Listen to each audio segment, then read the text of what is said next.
નમસ્કાર, voice India ટીવીમાં આપણું સ્વાગત છે. હું છું રશ્મિ રાણા. એક નજર આજના સમાચારો પર. ગઈ તારીખ 21/8/2024ના રોજ સિંગણપુર પોલીસ સ્ટેશનમાં એક ગુનો રજીસ્ટર થયેલ છે.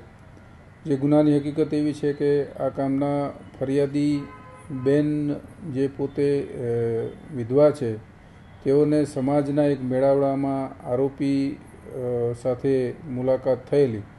જે આરોપી તરુણ બ્રહ્મભટ્ટ નામના ઈસમે આ કામના ફરિયાદીને પ્રથમ પોતે અપરિણિત છે, છૂટાછેડા લીધેલા છે અને તેઓની સાથે લગ્ન કરવા માગે છે તેવી વાત કરી એની સાથે શરૂઆતમાં સંબંધો બાંધેલા. પરંતુ પાછળથી આ બેનને આ વ્યક્તિ યોગ્ય નહીં જણાતા તેમણે લગ્ન કરવાની ના પાડતા આ કામના આરોપી તરુણ બ્રહ્મભટ્ટે ફરિયાદી બેનના સગાવાલા, તેના માતા પિતા, બહેનો વગેરેને વોટ્સએપ માધ્યમથી અને ટેલિફોનિક કોલ કરી અવારનવાર તેના ચારિત્ર્ય વિશે ખરાબ વાતો કરી અને બદનામ કરવાનું શરૂ કરેલ.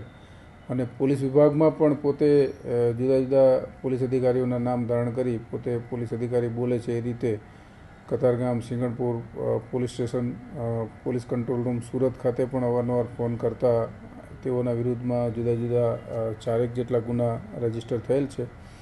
આ ગુનાના આરોપી તરુણ બ્રહ્મભટ્ટની હાલ સિંગણપુર પોલીસે ગુનાના કામે અટક કરી આગળની તપાસ હાથ ધરેલ છે.